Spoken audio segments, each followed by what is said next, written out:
So you were on the Tim Ferriss show, right? Like, did you read his books before or were you a big fan? Like, what was it like being on the show? Well, I was just peripherally follower of Tim Ferriss. Like, I don't listen to any podcasts. And since his stuff was mostly podcast, I was only a little bit aware of it. And everybody knew about the 4-hour work week and the 4-hour body and this kind of stuff. So some good ideas in there, but I just hadn't gotten around to reading the books. So I did read the latest book that he had made.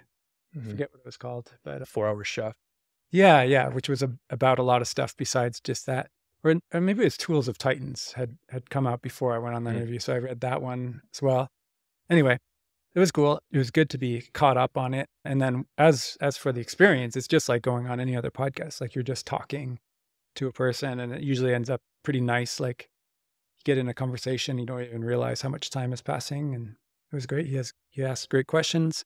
He seemed to really get the stuff.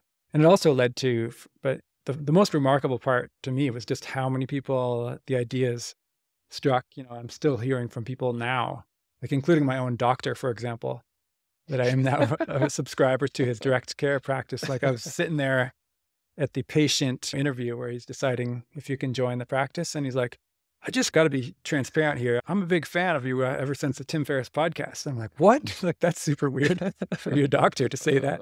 But yeah, my doctor is really in on health new developments. So he listens to all the medical podcasts, including Tim Ferriss, because he interviews doctors.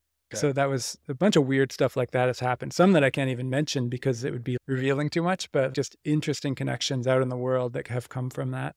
That's amazing. If he asked you to be on the show again, would you go? Yeah, of course. I mean, it was fun the first time. I'm sure it would be fun the second time. And yeah. We'll let Tim know then.